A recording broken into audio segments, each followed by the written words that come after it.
Here we go. C'est bon. Bonjour à tous, je suis Jean-François Césarini, donc député de la première circonscription de Vaucluse.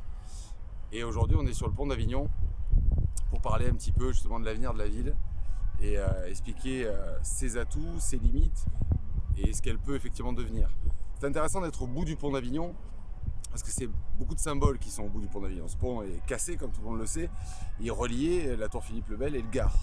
Aujourd'hui je pense qu'on doit avoir une dimension un peu plus grande que celle d'Avignon et considérer qu'Avignon pourra s'en sortir et en tout cas aller mieux que si elle parle mieux à ses voisines, que ce soit Arles, que ce soit évidemment Nîmes et toutes les villes environnantes. Aujourd'hui on est sur un bassin de Grande Provence avec plus d'1 million d'habitants, avec 9 patrimoines UNESCO et il faut, si j'ose dire, reconstruire ce pont, en tout cas symboliquement. On l'a fait de manière numérique il n'y a pas très longtemps, le pont en 3D, mais les liens qu'on a avec le Gard, les liens qu'on a avec le nord des Bouches-du-Rhône est extrêmement important, à la fois sur la culture, parce qu'il faut qu'on arrive à proposer une offre générale culturelle pour tous les Avignonnais, tous les Provençaux, mais aussi tous les touristes qui viennent ici.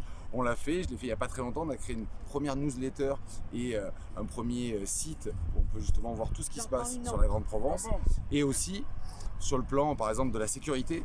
Aujourd'hui je pense qu'il faut mutualiser un peu plus nos polices municipales, on va le faire au sein de cette association qui s'appelle Grande Provence. Il y aura une commission où tous les adjoints à la sécurité pourront se parler pour échanger des informations, voir ce qui se passe dans leur ville, mais aussi peut-être mutualiser les personnels sur des événements spéciaux dans chacune des villes. Voilà, ce pont est un peu l'épicentre de cette Grande Provence-là. Si on n'arrive pas à se fédérer sur plein de plans, j'ai parlé de la culture, de la sécurité, mais je pourrais parler de beaucoup d'autres choses, mais à la fois on sera toujours un peu cannibalisé, si j'ose dire, par Marseille et Montpellier, ces deux grandes métropoles qui nous prennent beaucoup d'investissements privés, publics et autres. Et donc aujourd'hui, ce qui est important, c'est effectivement qu'au milieu de ce pont-là, on tende la main à nos voisines pour se mutualiser et être plus fort. Merci.